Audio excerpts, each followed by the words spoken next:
नमस्कार, द देसी अड्डा पर आपका स्वागत है। मैं हूं राकेश तिवारी। देखिए, शहाबुद्दीन परिवार और आरजेडी परिवार के बीच जो गिले शिकवे थे वो सब दूर हो गए हैं। तेजस्वी यादव और लालू यादव की उपस्थिति में आज हिना साहब घर वापसी कर चुकी हैं, जबकि ओसामा साहब आरजेडी ज्वाइन कर चुके हैं। तमाम परिस्थितियों और तमाम अटकलों के बीच आज अब इस बात पर से विराम लग गया कि हिना साहब आरजेडी ज्वाइन करेंगी कि नहीं करेंगी, ओसामा साहब कहीं जाएंगे आरजेडी में कि नहीं जाएंगे। इस सब अटकलों से पट्टाछेप हो गया और आरजेडी ज्वाइन करके ओसामा साहब और हिना साहब अब सिवान की राजनीति के साथ साथ पूरे बिहार की राजनीति में आरजेडी के साथ उसके कार्यों में हाथ बटाते हुए नजर आएंगे। अब सिवान की राजनीति जिस तरह से पिछले कुछ सालों से बदली हुई थी, उस पर अब विराम लग गया है। फिर से सिवान की राजनीति में जो आरजेडी पहले जिस प्रयोग के तहत सिवान में अपना राजनीतिक गतिविधियां चला रहा था, ठीक उसी के हिसाब से अब सब कुछ चलेगा। देखिए, आज राबरी आवास पर हिना साहब और ओसामा साहब लालू प्रसाद यादव की उपस्थिति में आरजेडी में शामिल हुए हैं। तेजस्वी यादव ने खुद हरी टोपी पहनाकर ओसामा साहब का स्वागत किया। लालू यादव ने कहा सब ठीक है, अब उनका स्वागत है। मौके पर तेजस्वी यादव ने कहा कि खुशी की बात है कि आरजेडी के राष्ट्रीय अध्यक्ष ने हिना साहब और उनके बेटे को पार्टी ज्वाइन करवाई है। बड़ी संख्या में इस मौके पर सिवान से लोग पहुंचे हुए थे। आरजेडी के कार्यकर्ता, आरजेडी के नेता और शहाबुद्दीन के समर्थक, ओसामा साहब और हिना साहब के समर्थक। उन्होंने कहा कि अब मजबूती मिलेगी पार्टी को और सिवान में जो गतिविधियां हैं आरजेडी की वो बढ़ेगी। लेकिन देखिए, शहाबुद्दीन की जो विरासत सिवान में मौजूद है, उस विरासत की ही लड़ाई है। असल में सिवान में हिना साहब और ओसामा साहब शहाबुद्दीन की विरासत को आगे बढ़ाना चाहते हैं और इसीलिए वो पिछले कई सालों से इस बाबत प्रयास में है कि कहीं न कहीं से राजनीति में उनकी एंट्री हो जाए। राजनीति में जो एंट्री हो जाए चुनावी जीत के माध्यम से। जैसे जब शहाबुद्दीन अब इस दुनिया में तो है नहीं और शहाबुद्दीन ने जो जीत का परचम लहराया था, उसके बाद शहाबुद्दीन परिवार से कोई व्यक्ति आज तक राजनीति तो करता है लेकिन राजनीति व्यवस्था में कभी जीता नहीं। एमपी का चुनाव हिना साहब 4 बार हार चुके हैं। ओसामा साहब भी अब इस बार प्रयासरत है कि विधानसभा का चुनाव लड़े और उन्हें पार्टी टिकट भी देगी, ये भी कंफर्म है।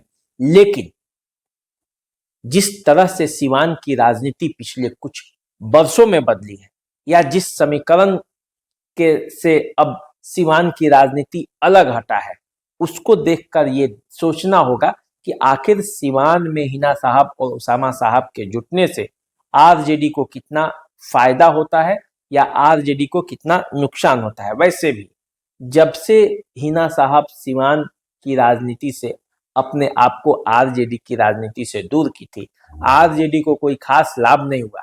पिछली बार विधानसभा चुनाव में जो सीटें मिली, वहां हर जगह पे आप देखेंगे तो हिना साहब का कहीं ना कहीं से प्रभाव था और तभी आरजेडी वो सीट जीत पाई।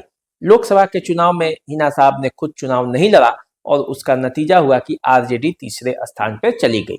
लेकिन अब आरजेडी को ज्वाइन करने के बाद सभी कार्यकर्ताओं में उनके उत्साह है और वो दावा कर रहे हैं कि अब फिर से पुरानी राजनीति लौटेगी और सिवान में जलवा ओसामा साहब और हिना साहब का होगा। लेकिन इन सब के बीच ओसामा साहब जो आरजेडी ज्वाइन किए हैं, उनके बारे में आप जान लीजिए कि आखिर ओसामा साहब शहाबुद्दीन के बेटे तो हैं ही, हिना साहब के बेटे तो हैं ही, लेकिन उसके अलावे ओसामा साहब क्या है। देखिए, ओसामा साहब शुरुआती पढ़ाई जो है ओसामा साहब की वो घर पे ही हुई। 10वीं की पढ़ाई के लिए दिल्ली गए। कर्नल सत्संगी पब्लिक स्कूल से पढ़ाई की। इसके बाद जेडी गोयनका स्कूल नई दिल्ली से 12वीं पास की। आगे की पढ़ाई के लिए लंदन गए, यहाँ से एलएलबी की पढ़ाई की। तो यानी कि ओसामा साहब एलएलबी की पढ़ाई किए हैं। और यदि आप देखेंगे तो इसमें कहीं ना कहीं से ओसामा साहब को इस बात से प्रेरणा मिली होगी कि उनके पिता कानूनी अड़चनों में फंसे हैं, तो एक एडवोकेट तो होना ही चाहिए घर में, और इसीलिए उन्होंने ये पढ़ाई भी की होगी। उनके मन में ये जागा होगा। सबके मन में ये होता है कि कुछ ऐसा करें जिससे वो परिवार के साथ साथ समाज को भी दे सके, और इसीलिए उन्होंने एलएलबी की पढ़ाई की। ओसामा साहब कानून की पढ़ाई तो किए हैं, लेकिन साथ साथ वो कानूनी अड़चनों में खुद भी फंसे हैं। उन पर हुए मामलों पर यदि बात करें तो अगस्त 2023 में कार्बाइन से फायरिंग करने का उन पर आरोप है। 2023 में कोटा के रामगंज मंडी इलाके में शांति भंग करने के आरोप में ओसामा और उनके 2 साथी गिरफ्तार हुए थे। मोतिहारी में अपने रिश्तेदार के यहाँ जमीनी विवाद को लेकर हमले का आरोप है। हुसैनगंज थाना के छपिया में जमीन से जुड़ा हुआ भी एक केस ओसामा साहब पर है। तो इस तरह से आप देखेंगे तो ओसामा साहब अभी से कानूनी उलझनों में भी उलझे हैं। और जब बात होती है सीवान में राजनीति की, तो शहाबुद्दीन के बगैर तो सीवान की राजनीति की कल्पना कभी नहीं की जाती थी। अब ओसामा साहब उस राजनीतिक विरासत को कितने ऊंचाई तक ले जाएंगे, ये देखना बाकी है। और इसी के बीच आप यदि बिहार स्तर पर बात करेंगे तो आरजेडी में शहाबुद्दीन के परिवार के ज्वाइन होने से बिहार की राजनीति में क्या असर आएगा, ये भी देखने वाली बात होगी। क्योंकि शहाबुद्दीन का परिवार एक बड़ा मुस्लिम परिवार है बिहार के राजनीति के मामले में। एक वक्त था जब शहाबुद्दीन के इशारे पर ही बिहार की राजनीति, मुस्लिम राजनीति चलती थी। तो हम इस पर भी आपको पूरी खबर देंगे और बताएंगे, एक पूरी जानकारी भी आपको देंगे, राजनीति की चर्चा करेंगे और विश्लेषण करेंगे। लेकिन आज अभी जो ये वीडियो मैंने आपके लिए बनाया, उसमें आप जान लीजिए कि ओसामा साहब और हिना साहब आरजेडी अब ज्वाइन कर लिए हैं। इसमें कोई अब इफ बट कोई गुंजाइश नहीं है कि वो आरजेडी में ज्वाइन करेंगे कि नहीं करेंगे, चिराग के साथ जा रहे हैं कि कहाँ जा रहे हैं। वो सब राजनीतिक जो बातें थी उस पर विराम लग चुका है।